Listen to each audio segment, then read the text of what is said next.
CC, Cycle 1, Week 3, 5th edition. We're going to start with the timeline.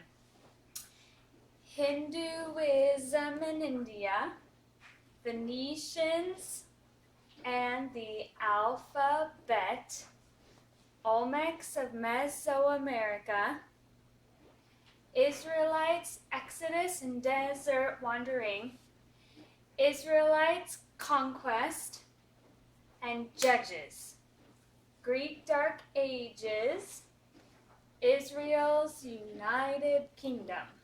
And to the song, it looks like this. Hinduism in India, Phoenicians and the alphabet, Olmecs of Mesoamerica, Israelites, Exodus and desert wandering, Israelites, conquest and Judges, Greek Dark Ages, Israel's United Kingdom. And again, like usual with the timeline, we go over the hand motions, we sing, we roll the silly dice. Math. This week it's skip counting the 5s and the 6s. The 5s are just chanted and they are pretty simple. So we're going to do a game with this one after we go through them a couple times with the shaker. The shaker is really easy to make. Then we'll add a game to it. So first we chant it. 5, 10, 15, 20, 25, 30, 35, 40, 45, 50, 55, 60, 65, 70, 75. Do that a few times when everyone pretty much has the hang of it. Then I would do a funny movement like stand like a flamingo. And while I stood like a flamingo, the whole class would stand like a flamingo and we would chant it through. Then I would pick another student to come up, pick a movement, whatever they wanted to do, touch your toes, and then everyone would touch their toes and we would chant through the 5s again. 5, 10, 15, 20, 25, 30, 35, 40, 45, 50, 55, 60, 65, 70, 75. And then for the 6s, it's sung to the tune of 3 Blind Mice. 6, 12, 18, 24, 30, 36, 42, 48, 54, 60, 66, 72, 78, 84, 90. And we would sing through that a couple times. I usually would start off a little slower and then go a little faster. And then I would have these already set up in my room. I'm just going to throw them up here so you can see them. It's the same thing that I used last week. They're just paper that's laminated and cut. And then you could write on them with dry erase markers. And then you erase it when you're done. So I would have these up. And while the youngers chanted, and the olders could chant too, then the olders would come up and take turns pointing to the multiplication problem for that number. So it would be 6, 12, 18, 24, 30, 36, 42, 48, 54, 60, 66, 72, 78, 84, 90. Then I would pick another student to come up and point. They just had to point to the correct card with the number 6, 12, 18, so on and so forth. So that's math this week. Then we have English, which I would use lamb. So we're still in prepositions. We're going to be in prepositions for a while. There's a song on the CD to use with these. So we would just say them. I would have them repeat it. Then we would say it together. Along, amid, among, around, at, atop. Along, amid, among, around, at, atop. Then after we got the words basically down, then lamb chops would show them the movement for that preposition. So along, amid, amid, kind of in the middle of something. Along, amid, among, around, at, atop. And then if any of the students wanted to come up and do those same movements while we all said it, then that would be great too. We would just go over that as many times as we could in those 4 minutes. For history, tell me about Greek and Roman gods. My kids helped me out with this by just drawing a quick little picture and for a visual with both of the names on it, the Greek name and the Roman name. So we have Zeus with the lightning bolt. We have Hera Juno, the goddess of family. We have Ares Mars, the god of war. Aphrodite Venus, the goddess of love. Hermes Mercury, the god that sent messages. Athena, Minerva, the goddess of wisdom and war, and Poseidon, Neptune, which was the god of the sea. So I would hold up the cards. We would say it, sing it, hold up the cards. They could come up and take turns holding up the cards or pointing to the cards while we sang through the song. Tell me about Greek and Roman gods. Greek gods, Roman gods, Zeus, Jupiter, Hera, Juno, Ares, Mars, Aphrodite, Venus, Hermes, Mercury, Athena, Minerva, Poseidon, Neptune. Greek gods, Roman gods. So that's history. Then we have Latin. First declension, noun endings. This one is sung to the tune of bingo, but I would say them first. Sometimes just singing it right off the bat confuses some of the kids. So the singular first declensions is I, and the plural first declensions is I, arum, is, us, is. And of course, Lamb is doing this one. So Latin first declensions, noun endings. Let me think of the tune for a second.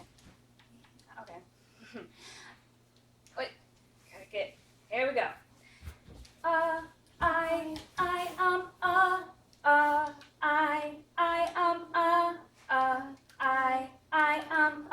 Singular first declensions.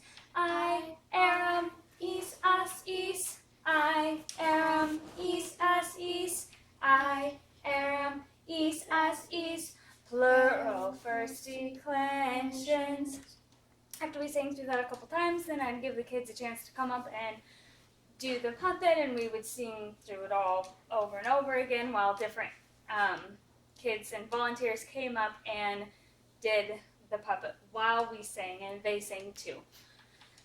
Okay, then we have science. What are some parts of an animal cell?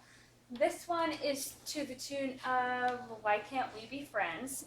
The first two sciences were put into a story mode. This one is just put to a tune for a song. So, first I would say, what are some parts of an animal cell? Some parts of an animal cell are nucleus, cytoplasm, vacuole, mitochondria, cell membrane, Golgi bodies. So, what are some parts of an animal cell? Some parts of an animal cell are nucleus, cytoplasm, vacuole, mitochondria, cell membrane, Golgi bodies. Golgi bodies are some parts of an animal cell. And then after we said it and sang it, then Bob would come out. He would sing it too, and we would do a similar thing with Latin. We would sing through the words, and Bob would sing it, and then the kids would come up and sing it with Bob. And usually they put it to a weird voice, and everyone has a different kind of voice for Bob. So, what are some parts of an animal cell? Some parts of an animal cell are nucleus, cytoplasm, vacuole, mitochondriac, cell membrane, Golgi bodies. Golgi bodies are some parts of an animal cell. Okay, and then the last one for week 3 is geography. What I have planned for this week is I would have my maps. This isn't it, but I would have my maps that my director gave me, the black line maps for the Hebrew Empire, and all the different parts would be already outlined, ready to go. All 8 maps for all 8 students, and so I would bring those out and I would show them the locations. I would say Judah, Israel, Jordan, Sea of Galilee, Dead Sea, and Phoenicia. and I would show them where all the parts were. And then we would sing through the song, and then I would ask them to erase those parts. I would say, erase Judah. Now erase Israel. They would each have a Q-tip. Okay, now erase Jordan. Now erase Sea of Galilee. And then at the end, and I'd be watching them while they erased it, and then at the end they would show me their empty map. And then I would challenge them to try to point to those places, even though it has all been erased. And the geography song is Joshua and the Hebrew Empire, Judah, Israel. The Jordan River flows right down from the Sea of Galilee to the Dead Sea along in Judah, just east of Jerusalem. Phoenicia, north of Israel, by the Mediterranean Sea. Quack, quack. And that's it. Week 3, Cycle 1, 5th edition. And I hope that helps. Hi, I'm Lamb. I just wanted to say hi to the Kelly family and Scarlett. Thanks for all the awesome comments. Cheese! And a little extra tip for tutors. It's very helpful for me because I do forget tunes. I forget what I'm going to do. Even though it's all planned out right now. Before, when you're in it and you're doing one subject after another and you're watching the clock and you're trying to stick to your time, it gets a little overwhelming. So to make things simpler and easier for me, I put very small writing tunes, what I'm doing. Like here I have, I'm going to use the dice. Right here I have chant, shaker, copycat. So we're going to chant it, I'm going to use the shaker, and we're going to play the game copycat. Same thing over here. 3 blind mice, and sing and use the card. So I just do little notes like that. When you're further off, small, it's not very noticeable. But I can see it, and it just kind of helps me stay on track. For the Latin, I have a hard time with the pronunciation, so in very light, right next to it, I write down how to pronounce it. Anyway, that's just a little extra thing that I do that helps me during review time in the classroom.